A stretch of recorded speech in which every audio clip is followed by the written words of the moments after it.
মধ্যে মাদ্রাসার তো অভাব নাই, সন্দ্বীপের মধ্যে তোমার ওলিদের অভাব নাই, সন্দ্বীপের মধ্যে তো মাবুদ গো আল্লাহ ওয়ালার অভাব নাই, সন্দ্বীপের মধ্যে মাবুদ গো ওলামা ইকরামের অভাব নাই রে আল্লাহ। আল্লাহ সন্দ্বীপের ওলামা ইকরাম আল্লাহ ওয়ালা মাদ্রাসা মসজিদ মুসল্লিদেরকে উসিলা করে সন্দ্বীপকে রক্ষা করবে আল্লাহ। আল্লাহ সন্দ্বীপ এলাকার মানুষ আল্লাহ রাষ্ট্রের বিভিন্ন সুবিধার থেকে বঞ্চিত রে আল্লাহ, সব সুবিধা সন্দ্বীপের মানুষের জন্য গ্রহণ করার তৌফিক দিয়ে দাও, সব সুবিধার ব্যবস্থা করে দাও আল্লাহ। ও মাবুদ গো ব্যবসায়ী ভাই, দোকানদার ভাই আল্লাহ, চাকরিজীবী কর্মজীবী, কৃষক শ্রমিক, জেলে মজদুর, যারা যেখানে কাজ করে কাজের মধ্যে বরকত দিয়ে দাও আল্লাহ, হালাল রুজি কামাই করার তৌফিক দিয়ে দাও আল্লাহ রাব্বুল আলামিন। আমাদের দোয়ার খবর আকা তাজদার মদিনা নবী আকরাম সাল্লাল্লাহু আলাইহি ওয়াসাল্লামের দরবারে পৌঁছায় দাও। বাবা আদম থেকে আজ পর্যন্ত কত মুমিন মুমিনাত মুসলিম মুসলিমাত অন্ধকার কবরে চলে গেল আল্লাহ, প্রত্যেকের দুয়ার উপরে সওয়াব পৌঁছাইয়া দাও আল্লাহ। বিশেষ করে আমরা হাত উঠাইলাম যার মা নাই বাবা নাই, চিরবিদায় নিয়ে বাস বাগানে কলা বাগানে রাস্তার ধারে পুকুরের পারে গোরস্থানে শুয়ে রয়েছে আল্লাহ। আল্লামা ইয়াকুব নানুতুবি রাহমাতুল্লাহ আলাইহি দেওবন্দের সর্বপ্রথম সদরে মুদাররিসিন, একজন মাযদুব হালের বড় আল্লাহ ওয়ালা ছিলেন। বেশিরভাগ সময় আল্লাহর সাথে প্রেমে মগ্ন থাকতেন। একদিন রাতে আল্লাহর ওলি কি যেন মনে করে এমনি বারবার বলতেছেন, আল্লাহ আমাকে 3 লাখ টাকা দাও, 3 লাখ টাকা দাও, 3 লাখ টাকা দাও। এই টাকা চাইতে চাইতে ঘুমায় গেছে। ঘুমের মধ্যে দেখেন বিশাল একটা বাগান, সুন্দর একটা বাড়ি, এত সুন্দর বাড়ি, এমন বাড়ি পৃথিবীর মধ্যে আর কেউ দেখে নাই। হাজার হাজার প্রহরী দেখা যায়। যখনই ইয়াকুব নানুতুবি রাহমাতুল্লাহি আলাইহি বাগানের মধ্যে ঢুকলেন, সবাই স্বাগতম জানাইতেছেন। নানুতুবি রাহমাতুল্লাহি আলাইহি বললেন, ও ভাইরা এই বাড়িটা ঘুরে ঘুরে দেখতে পারবো কিনা? বলে হ্যাঁ দেখতে পারবেন। বলে এই বাড়িটা কার? বলে বাড়িটা আপনার। ওই বাড়িটা একটু দেখবো। কয় দেখেন। গিয়া সামনের মূল ফটকে দেখেন একটা ইটা নাই। এত সুন্দর বাড়ি, এত সাজানো গোছানো, যদি সামনে দিয়ে একটা ইট না থাকে ভালো দেখা যায়নি? জোরে বলেন। একটা মানুষের চেহারা খুব সুন্দর, সবকিছু সুন্দর, দাঁতগুলো সুন্দর, কিন্তু একটা দাঁত নাই, ভালো লাগেনি সামনে দিয়ে? যাদের দাঁত নাই মাইন্ড করেন না, বুঝানোর জন্য বললাম। ও মুসলমান, ইয়াকুব নানুতুবি রাহমাতুল্লাহি আলাইহি প্রহরীদেরকে বললেন, ও ভাই এত সুন্দর বাড়ির মধ্যে একটা ইটা নাই কেন? প্রহরী জবাব দিয়ে বলে, এ আল্লাহর গোলাম, এই মালিক যিনি তার নাম ইয়াকুব নানুতুবি, দেওবন্দের একজন শিক্ষক। এই বাড়িটা তার। তিনি আজ রাতে আল্লাহর দরবারে 3 লক্ষ টাকা চাইছেন। দুনিয়ার মধ্যে যারা সম্পদ চায় আল্লাহ সম্পদ দেন, তবে পরকালের জান্নাত বিক্রি করে দেন, জান্নাতের বিনিময়ে দুনিয়া দিয়ে দেন। যারা দুনিয়া চায় জান্নাত পায় না, জান্নাত যারা চায় দুনিয়া পায় না। এজন্য দেখবেন যারা আল্লাহ ওয়ালা বেশিরভাগ কিন্তু দুনিয়ার জৌলস তাদের মধ্যে কম। কথা কয় না? ও মুসলমান নামদার আল্লাহর গোলাম, নানুতুবিকে রব ডাক দিয়া বলেন, প্রহরী ডাক দিয়া বলেন, ও আল্লাহর গোলাম, এই বাড়ির মালিক ইয়াকুব নানুতুবি, তিনি আল্লাহর দরবারে 3 লক্ষ টাকা চাইছেন। জান্নাতের মধ্যে এমন কোন জিনিস নাই যে জিনিসের দাম 3 লক্ষ, প্রত্যেকটার দাম অমূল্য, কোনো টাকা দিয়ে কেনা যায়। এই জান্নাতের এই বাড়ির একটা ইট এত দাম, এত দাম। দুনিয়া যদি কোটিবার বিক্রি করা হয়, জান্নাতের দেয়ালের একটা ইটের টাকা জোগাড় হবে না। এ আল্লাহর গোলাম, যেহেতু এর চেয়ে কম মূল্যের আর কিচ্ছু নাই, এই জন্য আল্লাহ রাব্বুল আলামিন এই 3 লক্ষ টাকা ব্যবস্থা করছেন এই একটা ইটের বিনিময়। ঘুমটা ভেঙে গেছে। এবার আল্লাহর দরবারে রোনাজারি করে আর কান্দার বলে, আল্লাহ, 3 লক্ষ টাকা ব্যবস্থা করছেন এই একটা ইটের বিনিময়। ঘুমটা ভেঙে গেছে। এবার আল্লাহর দরবারে রোনাজারি করে আর কান্দার বলে, আল্লাহ, 3 লক্ষ টাকা ব্যবস্থা করছেন এই একটা ইটের বিনিময়। আমার ইটটা ফিরে দাও, আমার টাকার দরকার নাই। ও মাবুদ গো, দুনিয়ার সব যদি নিয়ে নাও নাও গো আল্লাহ, কোনো আপত্তি নাই, আপত্তি নাই। মাবুদ গো, জান্নাতের ইটটা ফিরে দাও, আমি দুনিয়ার কিচ্ছু চাই না রে আল্লাহ, দুনিয়ার কিচ্ছু চাই না। আল্লাহর ওলি কাঁদতে কাঁদতে আবার ঘুমায় গেছেন। এবার গিয়ে দেখেন ইটটা আর আগের মতো ওখানে ফাঁকা নয়, সুন্দর করে লাগানো আছে। বাড়িটা দেখলে কলিজাটা ঠান্ডা হয়ে যায়। আউলিয়ারা কারে কবা ইখতিয়ার, জাহেলারা কারে দুনিয়া ইখতিয়ার, আশিকারা মিল্লাত মাযহাব জুদাস্ত, আশিকারা মিল্লাত মাযহাব খুদাস্ত। ও মুসলমানদার, নামাজ পড়া লাগবে কিনা? জোরে বলেন, আর জোরে বলেন। বাইতুল্লাহ কার ঘর? আব্রাহা ডাক দেয়া, ও কওমের চেয়ারম্যান, আপনাদের হৃদয়ের স্পন্দন, আপনাদের কাবা ঘর আমি ভেঙে দিব। দেখেন তো হাজার হাজার হাতি বাহিনী দাঁড়িয়েছে,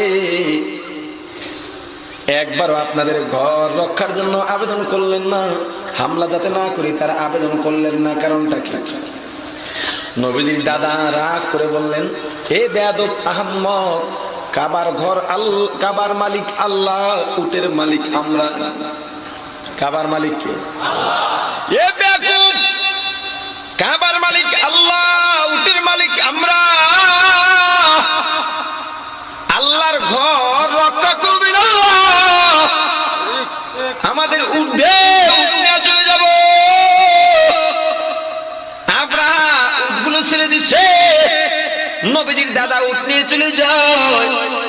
সিদ্ধান্ত পাওয়া গেছে, কিন্তু নিজের সিদ্ধান্ত থেকে অটল নড়ে নাই। আব্রাহা নবীজির দাদার সিদ্ধান্ত শোনার পরে নিজের সিদ্ধান্ত পরিবর্তন করে নাই। তারা যদি আমাদের সাথে যুদ্ধ নাও করে, বাইতুল্লাহ রক্ষার জন্য আন্দোলন নাও করে, আমরা বাইতুল্লাহ ভাঙবই ভাঙব। আমি আব্রাহা দমে যাওয়ার লোক না। ও মুসলমান ইমানদার, আল্লাহর গোলাম, যে শক্তি প্রদর্শন করতে চায়, দমে যাইতে না চায়, আল্লাহর দমাইতে সমান লাগেনি। আর আল্লাহর দমাইতে সময় লাগেনি। নমরুদ আল্লাহর সাথে যুদ্ধ ঘোষণা করছে, উঁচা পাহাড়ের উপর উঠছে, স্মরণ আছিল? নাম্বার ছাড়া বেয়াকুব। কি নাম্বার দিবেন? জিরো দেওয়ার মতো যোগ্যতা তো আর নাই, জিরো পাওয়ারও যোগ্যতা নাই। নাম্বার ছাড়া বেয়াকুব উঁচা পাহাড়ের উপর উঠছে আল্লাহকে মারার জন্য। কাকে মারবে? আল্লাহকে মারা যায়? হ্যাঁ, আল্লাহর মরণ আছে? আল্লাহ ঘুমান? আল্লাহ বুড়া? আল্লাহ যুবক? আল্লাহ কেমন কেউ জানে? আল্লাহ দুনিয়ার সব দস্তুরি থেকে মুক্ত। আল্লাহু লা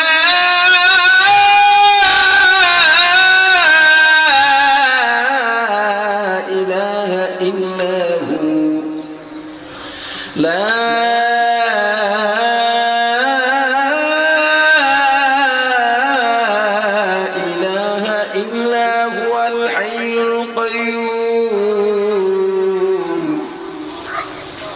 আল্লাহ চিরঞ্জীব, আল্লাহ চিরস্থায়ী, আল্লাহর লয় নাই, আল্লাহর ক্ষয় নাই।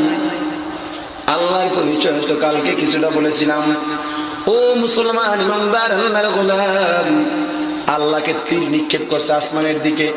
আল্লাহ তো বড় হিকমতওয়ালা। আল্লাহ তাআলা নমরুদের তীরের মাথায় একটু রক্ত লাগায় দিয়েছেন।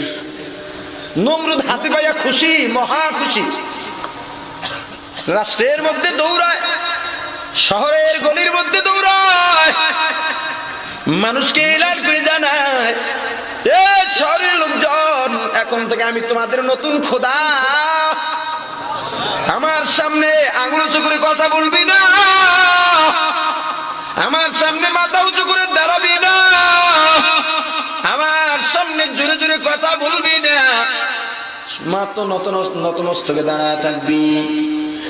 আমি ইব্রাহিমের খোদাকে মেরে ফেলেছি, এখন আমি তোদের অধিপতি।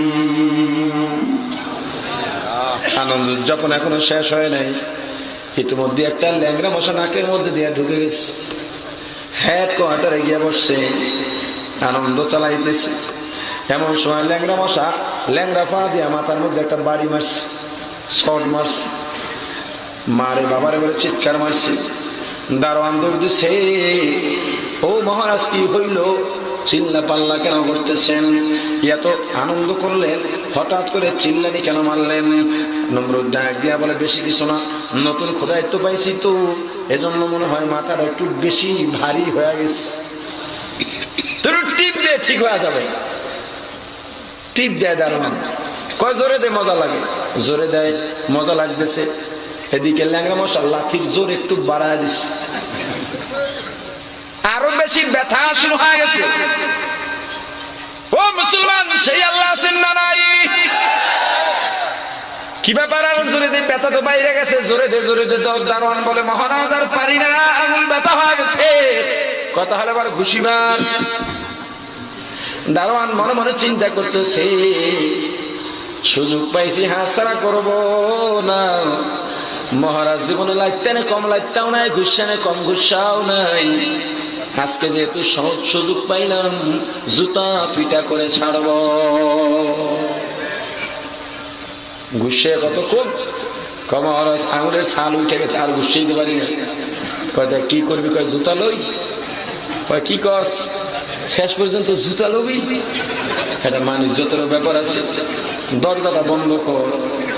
জুতা নিয়ে বাইরে আন শুরু করছে, ঘুইরা ঘুইরা বাইরে, মাথার কোনো জায়গা যেন জুতার বরকত থেকে বাকি না থাকে। দারোয়ান মনে মনে চিন্তা করতেছে আর কি করা যায়। ইতিমধ্যে নমরুদ ডাক দিতে, দারোয়ান পারি না, পারি না। জুতা রাখ, অন্য কিছু লোক। কয় কি লোক? কয় দেখ ধারে কাছে কি আছে? কয় কিছুই নাই। কয় তাহলে কি উঠবি? কয় পাইছি কি? ওই যে ঝাড়ু দেখা যায়, কত ঝাড়ু নিল। দারোয়ান দিয়া স্বঘোষিত খোদার মাথায় জুতার বাড়ি। খেলাটা কার? আর জোরে বলে না, খেলাটা কার? ওয়া মাকারু ওয়া মাকারাল্লাহ,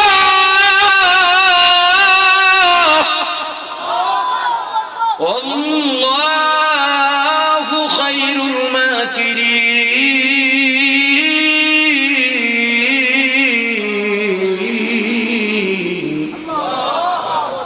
কত বড় ষড়যন্ত্র করবি, ভয় আছে? চিন্তা আছে? কেন নাই? সারে দুনিয়া হো মুখালিফ উসমে কি নুকসান, सारे दुनिया हो मुखालिफ उसने ही नुकसान। डर नहीं कुछ गम नहीं कुछ जब खुदा रहमान, डर नहीं कुछ गम नहीं कुछ जब खुदा रहमान। मल्लाहुल मौला ফালাহুল কুল, যেই বান্দা আল্লাহর গোলাম হয় আল্লাহ সারা পৃথিবী তার গোলাম বানায় দেয়। ও মুসলমান বান্দা আল্লাহর গোলাম, এবার ঝাড়ু দিয়া নমরুদের মাথার মধ্যে দারোয়ান বাইরায়।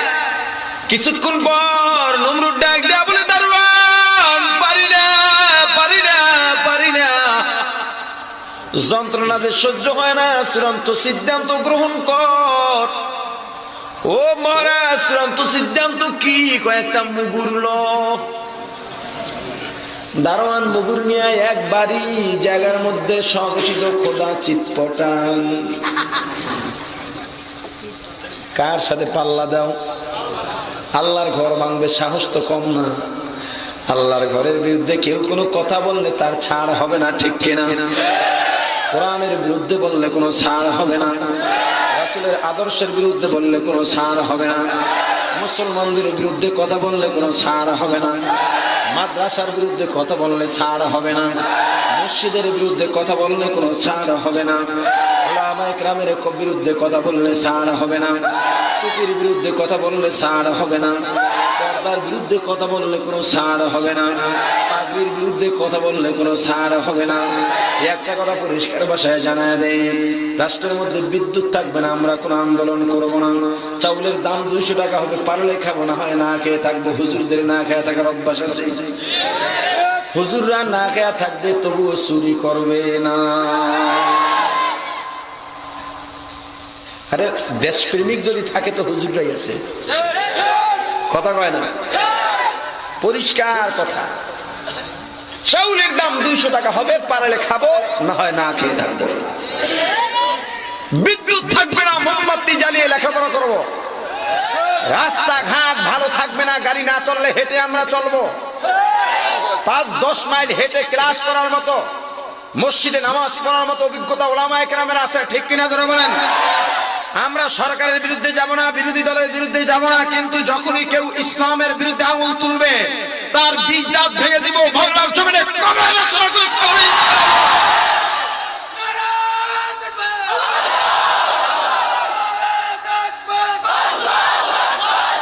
এটা মুসলমানের দেশ, 92% মুসলমান বসবাস করে বাংলার জমিনে। আউলিয়া কেরামের পদধূলিতে ধন্য বাংলার জমিন, ওলামায়ে কেরামের বদ্ধভূমিতে পরিণত হয়েছে বাংলার জমিন। মসজিদের রাজধানী বলা হয় বাংলার জমিনকে। কোরআনের আওয়াজে এখনো মুখরিত লক্ষ কোটি মুসলমান। 5 ওয়াক্ত মসজিদের আযানের আওয়াজে লক্ষ কোটি মুসলিম নারী পুরুষ মুখরিত হয়। সকাল সন্ধ্যা জিকিরের আওয়াজে মুসলমানের অন্তরে প্রশান্তি লাভ করে। সেই বাংলার জমিনে মুসলমানদের কথা চলবে, ইসলামের কথা চলবে, কোরআনের কথা চলবে, রাসূলের কথা চলবে, অন্য কোনো কথা আমরা শুনতে চাই না। ভয় করব কাকে? আর জোরে বলেন, ভয় করব কাকে? আল্লাহকে ছাড়া কাউকে ভয় করি না, আল্লাহকে ছাড়া কাউকে ভালোবাসি না। যদি কাউকে ভালোবাসি আল্লাহর জন্য বাসি, যদি কাউকে ভয় করি আল্লাহর জন্য ভয় করি। কারো সাথে দুশ্মনী হলে আল্লাহর জন্য দুশ্মনী হবে। টাকা কামাই করব আল্লাহর জন্য করব, টাকা ব্যয় করব আল্লাহর জন্য ব্যয় করব। কারো সাথে রহস্য করব আল্লাহর জন্য রহস্য করব, সংসার করব আল্লাহর জন্য, সন্তান লালন পালন করব আল্লাহর জন্য।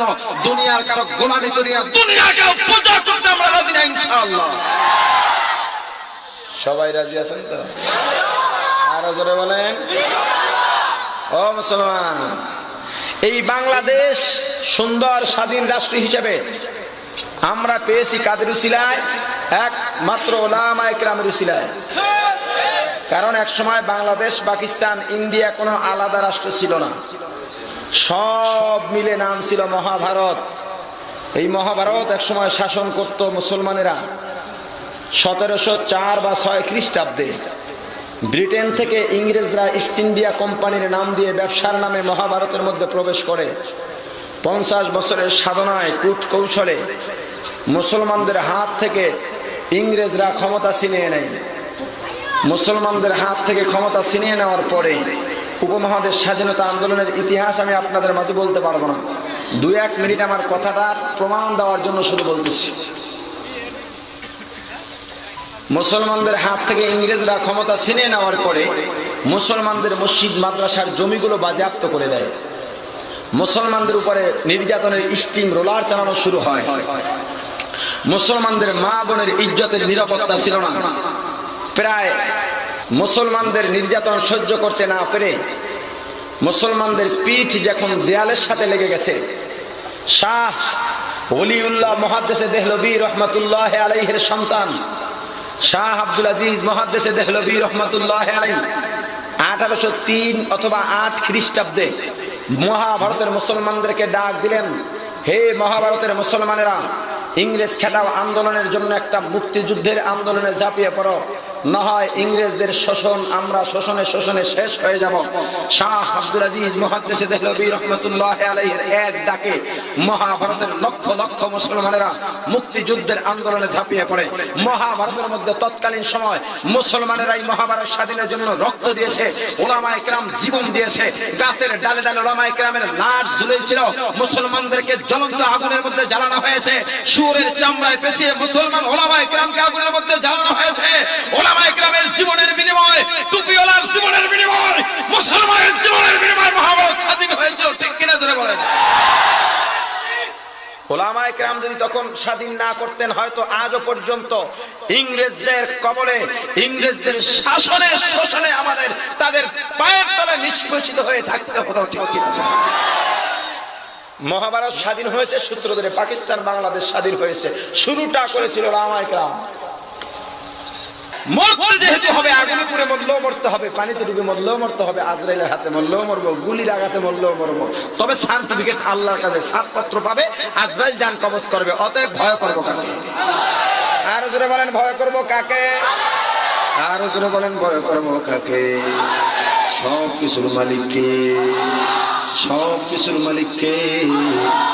আব্রাহা শিক্ষা গ্রহণ করে নাই, সিদ্ধান্ত থেকে নড়ে নাই। হাতি বাহিনী নিয়ে বাইতুল্লাহ ধ্বংস করার জন্য রওনা হয়।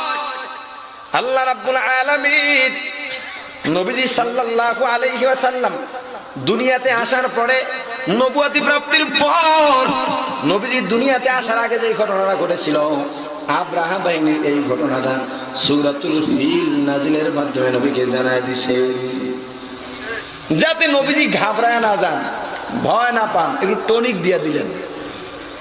আল্লাহ রাব্বুল আলামিন নবীজিকে জানায় বলেন, আলাম তারা কাইফা ফাআলা রাব্বুকা বিআসহাবিল ফিল। ও পয়গম্বর, আলাম তারা, আপনি কি দেখেন নাই?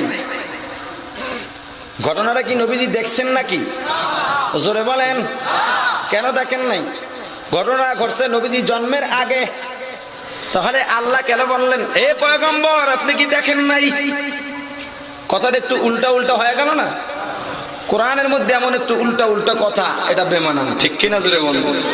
এই জন্যই বলি, যারা মাদ্রাসার মধ্যে পড়ে নাই, মাদ্রাসার মধ্যে তাফসীর শিখে নাই, ধারাবাহিক দাওরা পাশ করে নাই, হক আদায় করে কামেল পাশ করে নাই, তাদের জন্য বাংলা অনুবাদ দেখে বাংলা তরজমা কোরআন পড়া জায়েজ নাই, জায়েজ নাই। কারণ যারা তাফসীর জানে না, তাদের জন্য কোরআনের অর্থ পড়ে হেদায়েত পাওয়া সন্দেহের মধ্যে থাকবে, বরং পথভ্রষ্ট হওয়া থাকবে নিশ্চিত। কেন? কেনর উত্তরের জন্য কিছু কথা আপনাদের স্মরণ রাখতে হবে। বিরক্ত লাগে? কোরআনের প্রধান দিক দুইটা। কয়টা? এটা জোরে কম। একটা শব্দ, শব্দ ছাড়া কোরআনের অস্তিত্ব নাই। আর একটা অর্থ, অর্থ ছাড়া কোরআন অর্থহীন, মূল্যহীন। শব্দ বললাম আলহামদুলিল্লাহি রাব্বিল আলামিন, শব্দ বললাম। যদি অর্থ না থাকে কোরআনের কোনো মূল্য নাই। অর্থ বললাম সমস্ত প্রশংসা আল্লাহর জন্য, যিনি সমগ্র জগতের প্রতিপালক, সমস্ত প্রশংসা কার? আরো জোরে বলেন। এই আয়াত কোরআনের প্রথম আয়াত, সূরা ফাতিহার প্রথম আয়াত। আয়াতের মধ্যে আল্লাহ রাব্বুল আলামিন এটাই তো জানাইলেন, সমস্ত প্রশংসা কার? এটাই তো অর্থ, ঠিক কিনা? সমস্ত প্রশংসা কার? সমস্ত প্রশংসা কার? কিন্তু ও মুসলমান, আমরা তো দেখি মানুষের জন্য প্রশংসা হয়। শিল্পীর কণ্ঠ যদি ভালো হয়, শিল্পীর প্রশংসা করা হয়। রাঁধুনির রান্না যদি ভালো হয়, রাঁধুনির প্রশংসা করা হয়। আম কাঁঠাল যদি মিষ্টি হয়, আম কাঁঠালের প্রশংসা করা হয়। ও মুসলমান, আপনি তো প্রশ্ন করতে পারেন, আল্লাহ তো বললেন সমস্ত প্রশংসা আল্লাহর। ও মুসলমান, এখন এই একটা আয়াত তাফসীর না জানলে ওলার জন্য পথভ্রষ্ট হওয়া যথেষ্ট। কারণ সে চিন্তা করবে ব্যাপার কি, আল্লাহ তো বললেন সমস্ত প্রশংসা আল্লাহর, কিন্তু এখন তো দেখি মানুষের প্রশংসা আছে। ও মুসলমান, এজন্য শব্দ এবং অর্থ দুইটার মধ্যে থেকে আর একটা জিনিস বের হয়, যার নাম মূল তত্ত্ব, তাফসীর বা ব্যাখ্যা। ব্যাখ্যা যদি না জানো, কোরআনের মূল মর্ম বোঝা যাবে না। ও মুসলমান বান্দার, এবার দেখেন ব্যাখ্যার মাধ্যমে আল্লাহ যেটা বললেন এটা সঠিক না বেঠিক একটু বোঝার চেষ্টা করি। কণ্ঠওয়ালার কণ্ঠ, শিল্পীর কণ্ঠ নিজের থেকে নিজে বানাইছে না কেউ দান করছেন? কে দান করছেন? সবাই বলেন না কেন? কে দান করছেন? আল্লাহ দান করছেন। যদি নিজের থেকে কেউ বানাইতে পারতো, দুনিয়ার সমস্ত মানুষ শিল্পী হয়ে যাইতো। আমের মিষ্টতা নিজের থেকে অর্জন হয়েছে না কেউ দান করছেন? কে দান করছেন? কাঁঠালের মিষ্টতা কে দান করছেন? আঙুলের মিষ্টতা কে দান করছেন? ডাবের পানি মিষ্টি কে বানাইছেন? ও মুসলমান, নিজের থেকে কিছুই অর্জন হয় নাই, সব কিছু দান করছেন যেহেতু আল্লাহ। যদিও বস্তু বা ব্যক্তির প্রশংসা করা হয়, সব গিয়া জমা হয় আল্লাহর প্রশংসার ঝুলিতে, ঠিক কিনা? ও মুসলমান, এজন্য যারা আলেম না, যারা আলেম না, তাদের লেকচার শোনাও জায়েজ নাই। কোরআনের অর্থ পড়ে। ও মুসলমান, সারা বিশ্বের মুসলমানদেরকে পথভ্রষ্ট করতেছে বিশাল একজন কোরআনের অর্থ জানা, তাফসীর না জানা লেকচারার, নাম ডাক্তার জাকির নায়েক। এবার মনে হয় কিছু লোক বেশি বেশি খেপবো, এতক্ষণ যাই ছিল সীমার মধ্যে ছিল না হুজুর, এইটা এবার যেটা খুশিদার মানা যায় না, এবার অতিরিক্ত করে লাইছে, এবার আর বসে থাকুন যায় না, এবার যাই গিয়া ঠিক না। ও মুসলমান, তবে ডাক্তার জাকির নায়েককে প্রাথমিকভাবে আমি ধন্যবাদ জানাই। কেন ধন্যবাদ জানাবো? কারণ ইন্নী জাইলুন ফিল আরদি খলিফা, এই আওতায় তো জাকির নায়েক আছে। মুসলমানদের প্রত্যেককে আল্লাহ খলিফা বানায় পাঠাইছেন, মানুষকে দ্বীনের দাওয়াত দিতে পারে, কোনো অসুবিধা নাই।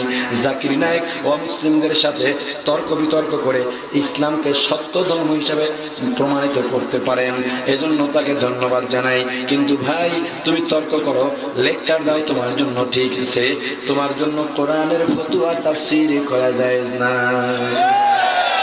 জাকির নায়েক নিজেই বলেছে আমি কোনো মাদ্রাসায় পড়ি নাই।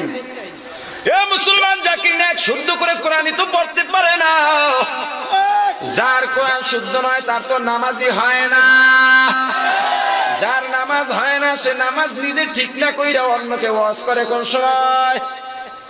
হে মুসলমান, তবে অতিরিক্ত তর্কের মধ্যে যাব না, ফতোয়া দিবেন আপনারা, এই বিষয়ের মুফতি আজকে আপনারা। ও মুসলমান, যারা জাকির নায়েককে দেখছেন গায়ের মধ্যে তার সুন্নতি পোশাক, লম্বা জামা আসেনি, প্যান্ট শার্ট পরা ঠিক কিনা? প্যান্ট শার্ট যদিও জায়েজ, কিন্তু সুন্নতি পোশাক নয়, লিবাসুত তাকওয়া নয়। ও মুসলমান, ইমামদার গলার মধ্যে টাই টুই নাই, আসেনি? এ কুত্তার রশিও আছে। কুত্তার রশি কেন বললাম? একটু প্রমাণ দেওয়া দরকার। এই টাইকে অনেকে আমরা বলে থাকি ঈসা আলাইহিস সালামের যেই রশি দিয়া বাঁধছিল সেই সময় রশিকে নিদর্শন হিসেবে টাই বানায় না, এটা সত্য নয়।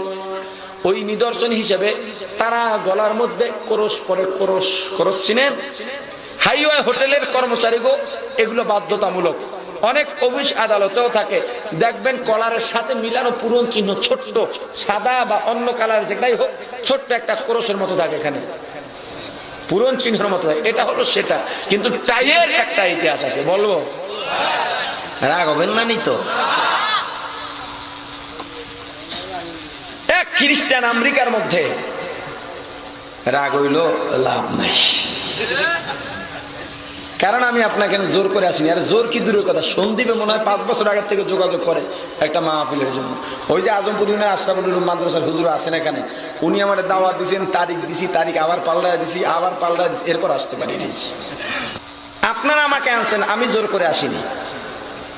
এটা ভুল না সত্য? কেন আনছেন? আমাকে ডাক্তার বানাই এখানে বসাইছেন, আপনারা রোগী হয়ে বসছেন। এবার বলেন তো, ডাক্তার রোগীর কোন জায়গায় মলম লাগায়? ঘা জায়গায় না ভালো জায়গায়? ঘা জায়গায় মলম লাগাইলে মজা লাগে না জ্বালা পোড়া করে? একটু জ্বালা পোড়া করবে, সহ্য করা লাগবে, ঠিক কিনা? তো মলমে যদি জ্বালা পোড়া করে আর আপনি যদি চিন্তা করেন না সহ্য করতে পারি না, চলে যাবেন, আগামী বছর আর দাওয়াত দিবেন না, আশেপাশে দাওয়াত বাড়বে না, ওই চিন্তা করে আমি বান্দা বয়ান করি না। আমার চিকিৎসা একটু জ্বালা পোড়ামূলক চিকিৎসা, সহ্য একটু করতে হবে। পারা যাবে? জোরে বলেন, আল্লাহ কবুল করেন, বলেন আমি।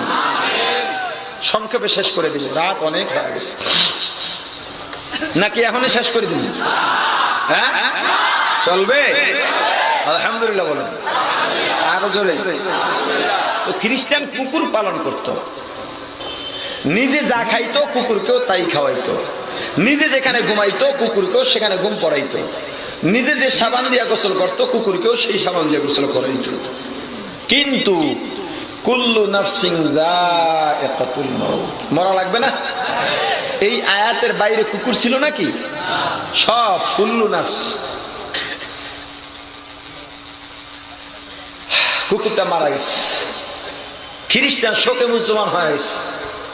ঘুমাইতে গেলেও দেখে কুকুর, খাইতে গেলেও দেখে কুকুর, পুকুরে ডুব দিয়াও দেখে কুকুর, কুকুরকে ভুলতে পারে না। স্মৃতি হিসেবে কুকুরের শিকলটা গলার মধ্যে ঝুলায় রাখছে। এক বন্ধু ডাক দিয়েছে, গলার মধ্যে শিকল কেন? কয় আমার কুকুরের শিকল।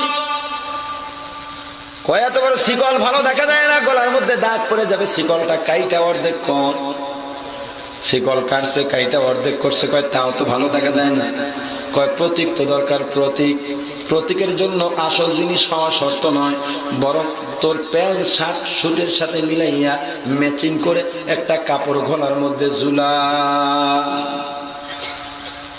কাপড়টা কত বড় হবে?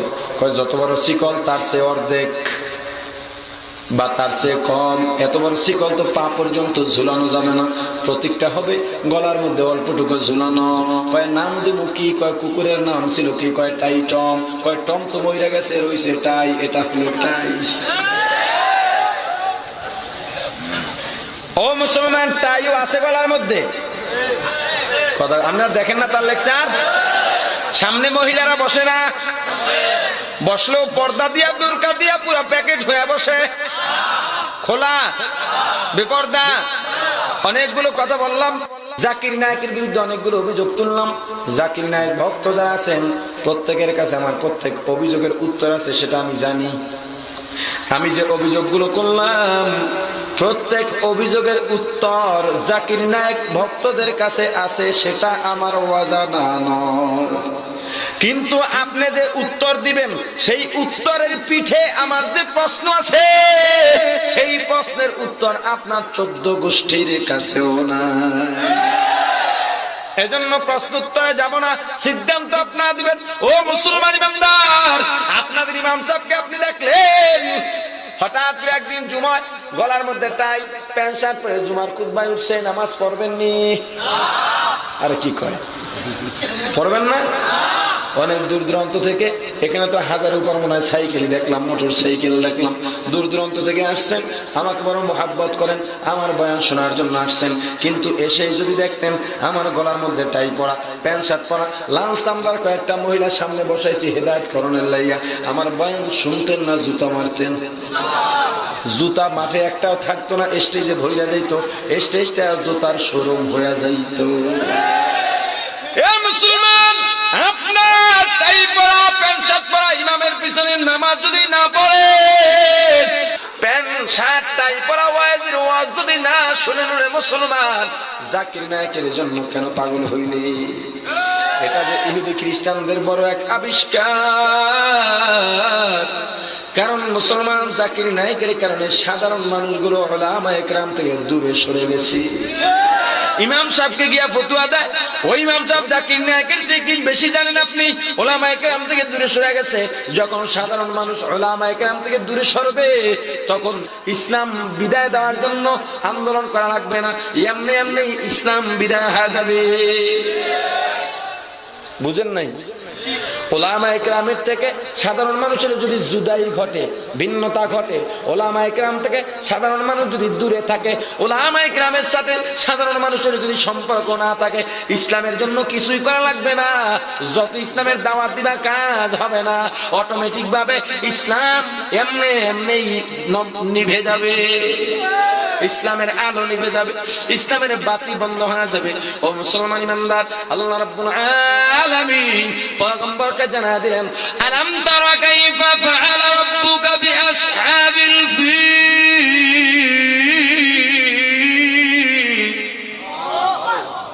ও পয়গম্বর, আপনি কি দেখেন নাই? আসলে দেখা নয়, মুফাসসিরিন ইকরাম বলেন আপনি কি শুনেন নাই, আপনি কি জানেন নাই? কাইফা কিভাবে ফাআলা করেছে রব্বুকা, আপনার রব, বিআসহাবিল ফিল, হাতি বাহিনীর সাথে। আলাম ইয়াজআল কাইদাহুম ফি তাদলিল।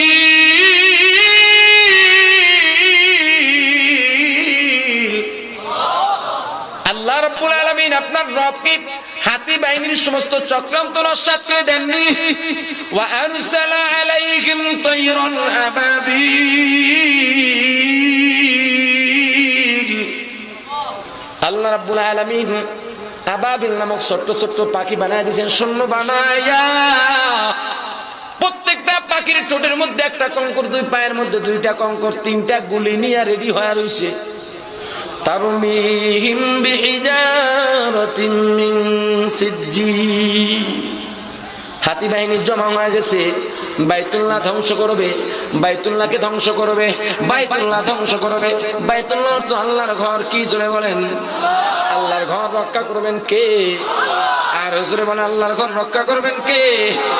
আল্লাহর উপরে বিশ্বাস আছে হে মুসলমান?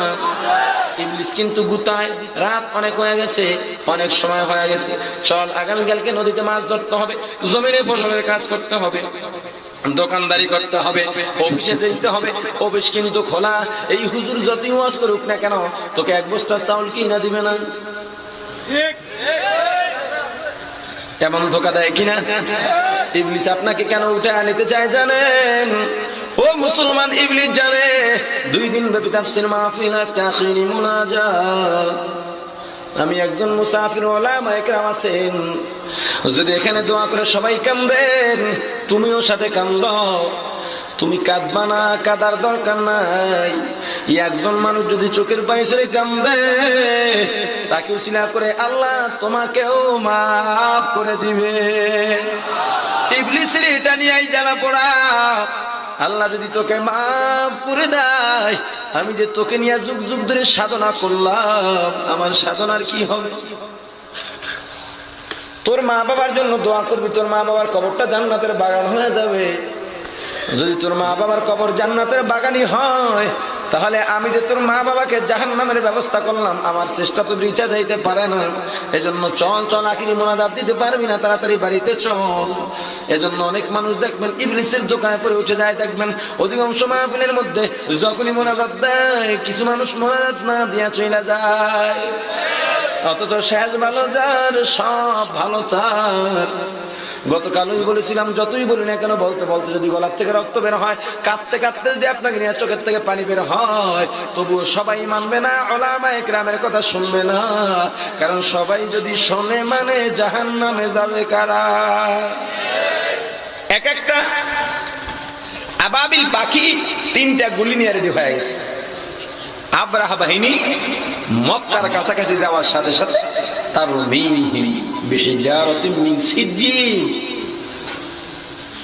গুলির মতো বর্ষণ হওয়া শুরু হয়ে গেছে।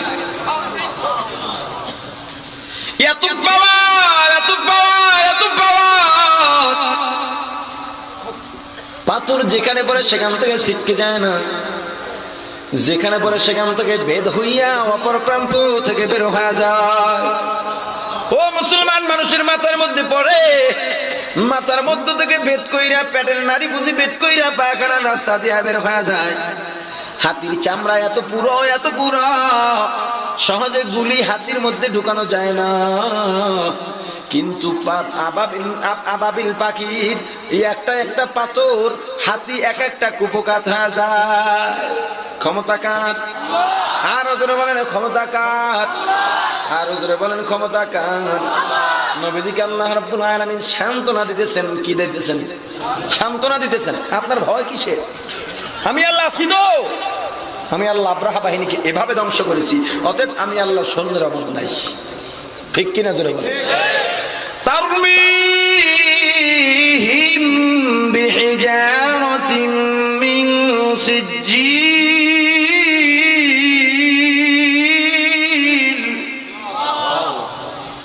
আব্রাহা বাহিনী আসে, আবাবিলও রেডি। ও মুসলমান, আল্লাহ রাব্বুল আলামিন দুনিয়ার কাফের বেদিনকে শাস্তি দেওয়ার জন্য আল্লাহ নিজের নামের না, ফেরেশতাদেরকেও ব্যবহার করেন না, কোথাও কোথাও করেন।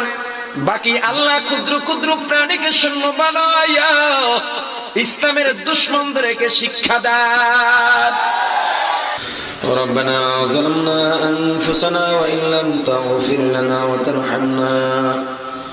وترحمنا لنكونن من الخاسرين رب ارحمهما كما ربياني صغيرا رب ارحمهما كما ربياني صغيرا دعا خستم بدرگاہ الہی حیات و دولت و علم و درازی بے گناہ نہ گزشت فرما ساعت با حضور دل نہ کردم طاعت আল্লাহ গভীর রাত্রি পর্যন্ত কোরআন সুন্নাহর আলোচনা হইল।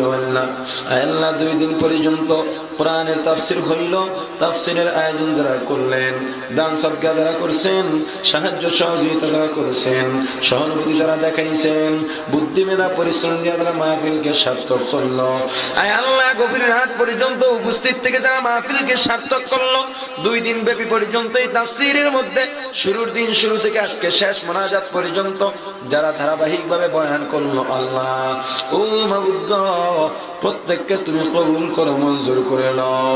আয় আল্লাহ বয়ানের মধ্যে যত ভুল সব আমার পক্ষ থেকে, যত ভালো সব তোমার পক্ষ থেকে, আমার ভুলগুলো শুধরাইয়া তোমার ভালোগুলো গ্রহণ করার তৌফিক দিয়া দাও। আয় আল্লাহ রাব্বুল আলামিন ইসলামী যুব কল্যাণ পরিষদের প্রত্যেক যুবককে কবুল করো আল্লাহ, যুবকদের হিম্মত আরো বাড়ায় দাও। আয় আল্লাহ মাবুদ গো, যুবকদের যে সমস্ত উদ্দীপনা দেখলাম, এত আগ্রহ মাওলা কম যুবকদের দেখতে পাই রে আল্লাহ। এমন একটা এলাকা চারিদিকে নদী, আয় আল্লাহ জনমানুষের সাথে সম্পর্ক বিচ্ছিন্ন, এরপরেও মাবুদ গো এই নদীর মধ্যে বসে মাওলা, নদীর মধ্যেই তো বলা যায় ও মাবুদ গো তোমাকে ভুলে না। যুবকরা চাইলে নাচের আয়োজন করতে পারতো, গানের আয়োজন করতে পারতো, যাত্রার আয়োজন করতে পারতো, হাজার হাজার টাকা খরচ করে, লক্ষ টাকা খরচ করে মাওলা তাফসীরের আয়োজন করলো। তোমার বান্দাদের দ্বীনি কথা শোনানোর জন্য যে যুবকরা কষ্ট করলো, আল্লাহ যুবকদের মনের নেকরা কবুল করে নাও। আল্লাহ রাব্বুল আলামিন পয়গম্বরদের মর্যাদা দিয়ে দাও রে আল্লাহ। আল্লাহ রাব্বুল আলামিন মাহফিলের মধ্যে যারা দান করছে, সাহায্য করছে, সহযোগিতা করছে, আয় আল্লাহ যেভাবে হোক, যে মাধ্যমে হোক, নারী হোক পুরুষ হোক, সবাইকে দিয়ে খাদেম হিসেবে কবুল করে নাও। আয় আল্লাহ যারা হাত উঠাইলাম প্রত্যেকের মনের নেকটা পূরণ করে দাও। আয় আল্লাহ প্রত্যেকের ঘরে তোমার খাস রহমত বর্ষিত করে দাও। প্রত্যেক ঘরের নারী পুরুষকে নামাজি পর্দাশীল বানায় দাও। আয় আল্লাহ রাব্বুল আলামিন মা বোনেরা আমাদের সাথে হাত তুলছে, আল্লাহ মা বোনের মনের নেকাটা পূরণ করে সংসারের মধ্যে শান্তি দাও। আয় আল্লাহ এক সন্তান দান করেন আল্লাহ, প্রত্যেক ঘর থেকে কোরআনের আওয়াজ বাহির করে দাও। চুরি ডাকাতির থেকে হেফাজত করো, দুশ্মনের দুশ্মনীর থেকে হেফাজত করো, জালেমের জুলুম থেকে হেফাজত করো, মুনাফিকের নেফাকির থেকে হেফাজত করো, ধোঁকাবাজির ধোঁকা থেকে হেফাজত করো। যারা অভাবে আছে অভাব দূর করে দাও, যারা ঋণগ্রস্ত আছে ঋণ পরিশোধ করার তৌফিক দিয়ে দাও, যারা পেরেশানির মধ্যে আছে পেরেশান দূর করে দাও, যারা বিপদে আছে বিপদ মুক্ত করে দাও। আল্লাহ যারা অসুস্থ রেখে দোয়া চাইছে, ও মাবুদ গো এই পরিষদের এক সদস্য হাঁটুর অপারেশন করার জন্য বিদেশে চলে গেছে, আয় আল্লাহ তোমার বন্দাকে তুমি পূর্ণ সুস্থতা দিয়ে দাও। আয় আল্লাহ অনেকে দোয়া চাইছে, সবার নাম বলতে পারবো না, তোমার তো জানা আছে আল্লাহ, প্রত্যেকের মনের নেক আশাগুলো পূরণ করে দাও। ও মাবুদ গো যারা প্রবাসী ভাই আছে, প্রবাসী ভাইদেরকেও হেফাজত করো, বিপদ মুক্ত রাখো। আয় আল্লাহ প্রবাসী ভাইদের সেখানে তো কেউ নাই, কেউ নাই, কেউ নাই। ও মাবুদ গো প্রবাসী ভাইদের উপর অনেক সময় শুনছি সেই দেশের ক্ষমতাশালীরা অত্যাচার চালায় রে আল্লাহ। ও মাবুদ গো অনেক প্রবাসী ভাই দালালের চক্করে পড়ে বিদেশের মধ্যে চোখের পানি ছেড়ে কান্দে আর বিপদের মধ্যে আছে। আয় আল্লাহ প্রবাসী ভাইদেরকে তোমার কুদরতি হাতে হাওয়ালা করলাম, প্রবাসী ভাইদেরকে মাওলা তুমি হেফাজত করো, সকল বিপদ থেকে মুক্ত রাখো। আয় আল্লাহ রাব্বুল আলামিন নদী ভাঙন প্রবণ এলাকা, আয় আল্লাহ নদীর পানি তো নাড়াও তুমি, চর উঠাও তুমি, মাবুদ গো জমিন বাড়ি ঘর ভাঙো তো তুমি। ও মাবুদ গো এই এলাকার মানুষদেরকে নদী ভাঙন থেকে হেফাজত করো রে আল্লাহ। ও মাবুদ গো সন্দ্বীপের মধ্যে মাদ্রাসার তো অভাব নাই, সন্দ্বীপের মধ্যে তোমার ওলিদের অভাব নাই, সন্দ্বীপের মধ্যে তো মাবুদ গো আল্লাহ ওয়ালার অভাব নাই, সন্দ্বীপের মধ্যে মাবুদ গো ওলামা ইকরামের অভাব নাই রে আল্লাহ। আল্লাহ সন্দ্বীপের ওলামা ইকরাম আল্লাহ ওয়ালা মাদ্রাসা মসজিদ মুসল্লিদেরকে উসিলা করে সন্দ্বীপকে রক্ষা করবে আল্লাহ। আল্লাহ সন্দ্বীপ এলাকার মানুষ আল্লাহ রাষ্ট্রের বিভিন্ন সুবিধার থেকে বঞ্চিত রে আল্লাহ, সব সুবিধা সন্দ্বীপের মানুষের জন্য গ্রহণ করার তৌফিক দিয়ে দাও, সব সুবিধার ব্যবস্থা করে দাও আল্লাহ। ও মাবুদ গো,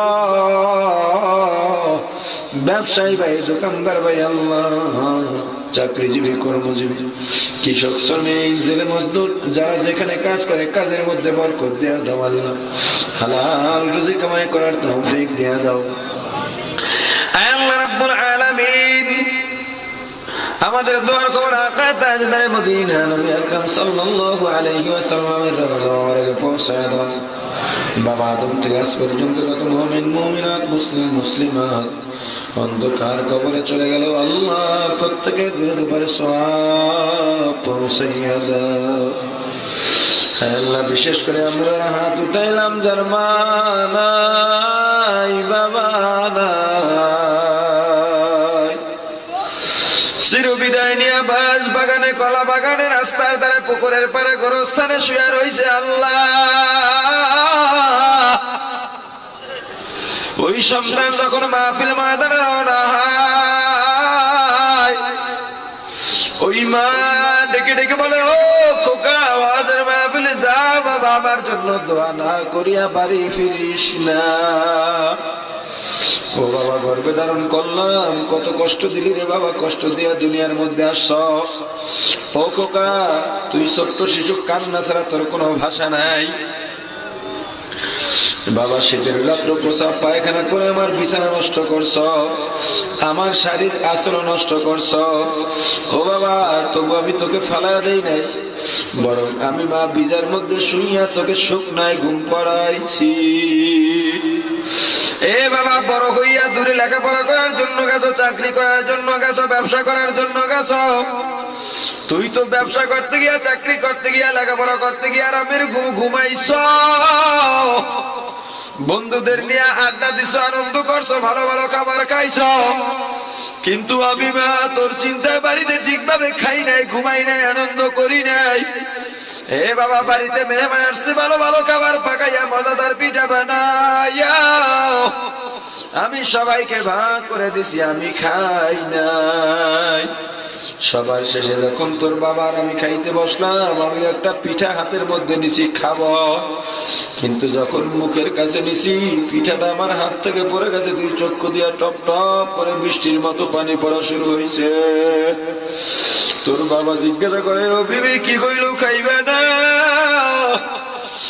আমি বললাম, না গো স্বামী, খাইতে আমার মনে চায় না। তোর বাবা জিজ্ঞাসা করলো, বিবি কেন খাইবে না? আমি ডাক দিয়ে বলছি, ও স্বামী, আমার খোকার চেহারাটা আমার চোখের সামনে ভেসে উঠছে। আমার সন্তান দূরে, আমার সন্তান কি খায় আমি তো জানি না, আমি জানি না। আমার সন্তানকে দূরে রাখি, আমার খাইতে ভালো লাগে না। এ খোকা, তুই যদি বিপদে পড়তি, তোর বিপদের খবর শুনে আমি মা ঘুমাইতাম না, সবাই ঘুমায় যাইত। আমি মা গভীর রাতে যাই নামাজ বিছাইয়া, নামাজ পড়ে দুহাত তুলে আল্লাহর দরবারে তোর জন্য দোয়া করছি। বাবা, এ আলেম আজকে আলেম হইলি আমি মায়ের দোয়া, এ মুক্তি আজকে মুক্তি হইছে আমি মায়ের চোখের পানির বদৌলতে। এই মাদ্রাসার মুহতামি, এই মাদ্রাসার শিক্ষক, এই মসজিদের ইমাম, খতিব, মুয়াজ্জিন, মন্ত্রী, এমপি, মিনিস্টার, চেয়ারম্যান, মেম্বার, ব্যবসায়ী, সম্পদওয়ালা, সম্মানী, শিল্পপতি, এলাকার মাতবাড়ি, ক্ষমতাশীল, আজকে তোর সম্মান কেন পাও জানো? আমি মা যদি গভীর রাতে যাই নামাজ বিছাইয়া, তোর জন্য চোখের পানি ছেড়ে দোয়া না করতাম, এত সম্মান পাইতি না। এ বাবা, আমি মা তোকে গর্ভে ধারণ করে কি বড় অন্যায় করছি রে। আমি মা দুঃখিনীর চেহারাটাও কি একবারও তোর চোখের সামনে ভাসে না? এ বাবা, আমার শাড়ি দিয়া কাঁথা সেলাই করে বিবিকে নিয়ে আরামের ঘুমাও।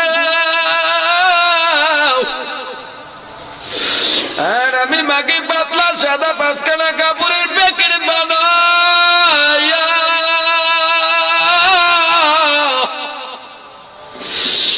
এমন জায়গায় রাখছ যেখানে দিনেও মানুষ যাইতে বড় ভয় পায়।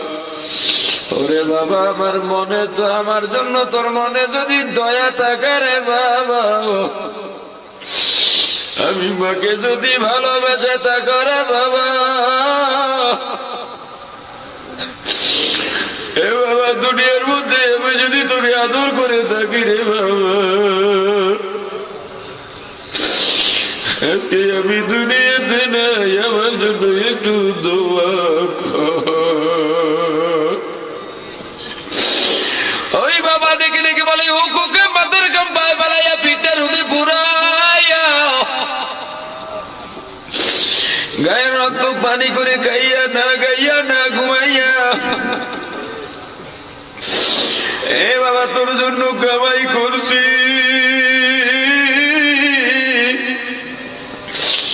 আমার তো সম্পদ ছিল না, মানুষের বাড়ি কাজ করছি, ঠেলা ঠেলছি, রিক্সা চালাইছি, সিএনজি চালাইছি, ট্যাক্সি চালাইছি, হাতের মধ্যে ফসকা পড়ে গেছে, ঠিকভাবে খাইতেও পারি নাই। তোকে মাদ্রাসার মধ্যে ভর্তি করছি, হঠাৎ চিঠি পাঠাইছো বাবা, পরীক্ষার ফি লাগবে রে বাবা, কিতাব কিনা লাগবে। তোর মাকে নিয়ে গভীর রাতে বসছি, খোকা চিঠি পাঠাইছে, টাকা কোত্থেকে দিব? বই আর পরীক্ষার ফিতে যত টাকা হয় 3 দিন কামাইয়ের টাকা তো একবারে দিয়ে দেওয়া লাগবে। তোর মা ডাক দিয়া বলছে, ও স্বামী 3 দিন না খাইয়া থাকবো, কিন্তু সন্তানকে তো পড়ালেখা করার লাগবে। এ গোগা 3 দিনের টাকা জোগাড় কইরা তোর জন্য পাঠাইয়া তোর মার আমি রাত্রে আল্লাহর দরবারে চোখের পানি ছেড়ে তোর জন্য দোয়া করছি। আরে বাবা, তোকে টাকা পাঠাইতে যাইয়া আমি বাবা ক্ষুধার যন্ত্রণায় কাজ করতে পারি নাই, কোমরের মধ্যে গামছা বাঁধছি, প্যানের মধ্যে গামছা বাঁধছি, ক্ষুধার যন্ত্রণা সহ্য করতে না পেরে রাস্তায় পড়ে গেছি, কাজ করতে পারি নাই। আরে বাবা, আজকে বিল্ডিং এর মধ্যে ঘুমাও, এই বিল্ডিং তো তোর না, আমার কামাই করা বিল্ডিং। এ বাবা, আমার কামাই দিয়া বিল্ডিং উঠে ঘুমাও, অথচ বৃষ্টির দিনে তোর বিল্ডিং এর ছাদের পানি, ঘরের চালের পানি গড়াইয়া গড়াইয়া আমি বাবার কবরে আসে, বাবা কবর নিলি না।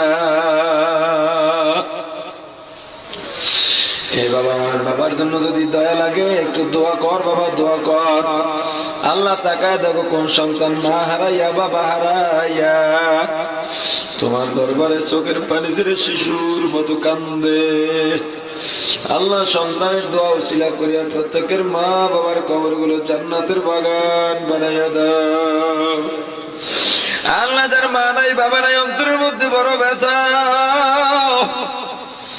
আরে অন্য দিন বাড়িতে যাইতো, রাত্রিবেলা যাইতো, গভীর রাতে দরজা গিয়া মা বলে ডাক দিত, মায়ের দরজা খুলে দিত, দেরি হইতো না।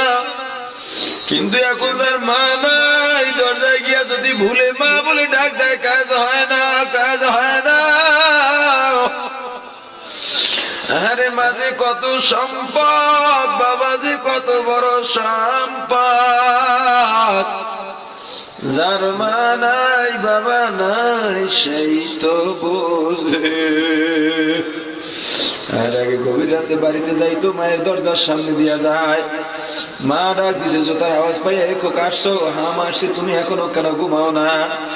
অথচ যে বিবির সাথে সারাটা জীবন একই বিছানায় কাটাইলাম, যেই সন্তানের জন্য মাথার ঘাম পায়ে ফেলে কামাই করলাম, তারা তো ঘুমায় গেছে। মা ডাক দিয়া বলে, খোকা তোর বিবি ঘুমাইতে পারে, তোর সন্তান ঘুমাইতে পারে, কিন্তু আমি মা তোকে না দেখা ঘুমাইতে পারি না। আরে আজকে যার মা নাই, ওই মধুর আওয়াজের খোকা ডাকু শুনতে পাওয়া যায় না। ওই বাবা যে কত বড় অভিভাবক ছিলেন, যদিও বৃদ্ধ হয়ে গেছে, তবুও তো সন্তানের খবর নিতেন। লাঠি ভর করে সন্তান অসুস্থ হইলে সন্তানের মাথার কাছে গিয়ে বসতেন। আজকে যার মা নাই বাবা নাই তার তো কিছুই নাই। মা বলতে না পারা, বাবা না বলতে পারা, বা না ডাকতে পারা, এর চাইতে বড় ব্যথা আর কিছু নাই। আল্লাহ এই সন্তানগুলো তোমার দরবারে চোখের পানি ছেড়ে মা বাবার জন্য দোয়া করে আল্লাহ সন্তানের দোয়া ওসিলা করিয়া প্রত্যেকের মা বাবার কবরগুলো জান্নাতের বাগান বানায় দাও। আল্লাহ আল্লাহ একজন মা বাবাকেও ফিরাইও না, একজন মা বাবাকেও ফিরাইও না। যেই সন্তানেরা মাহফিল আসে নাই, দোয়ায় শামিল হয় নাই, তাদের মা বাবারা তো কান্দে আর বড় আফসোস করে আর বুক চাপড়ায়, আরে আমাদের সন্তানগুলো গেল না কেন। আল্লাহ যেই সন্তানরা আসে নাই তাদের মা বাবার কবরগুলো আমাদের পক্ষ থেকে জান্নাতের দুয়ার উসিলায় জান্নাতের বাগান বানায় দাও। আল্লাহ আমাদের আত্মীয় স্বজন, দাদা দাদি, নানা নানি, শ্বশুর শাশুড়ি, ভাই বন্ধু, পাড়া প্রতিবেশী, মুতাআল্লিকিন, মুহিব্বিন, উস্তাদ শাগির, পীর মুরিদ, স্বামী স্ত্রী অন্ধকার কবরে চলে গেছে। আল্লাহ প্রত্যেকের রূহের উপরে সওয়াব পৌঁছায় দাও। আল্লাহ আমরা যারা বেঁচে আছি নেক হায়াত দারাজ করো, ঈমানকে মজবুত করো, নির্ভেজাল নেক আমল বেশি বেশি করার তৌফিক দিয়া দাও। খাঁটি মুসলমান না বানায়া অন্ধকার কবরে ডাক দিও না। সুবহান রাব্বিকা রাব্বিল ইজ্জাতি আম্মা ইয়াসিফুন ওয়া সালামুন আলাল মুরসালিন ওয়ালহামদুলিল্লাহি রাব্বিল আলামিন।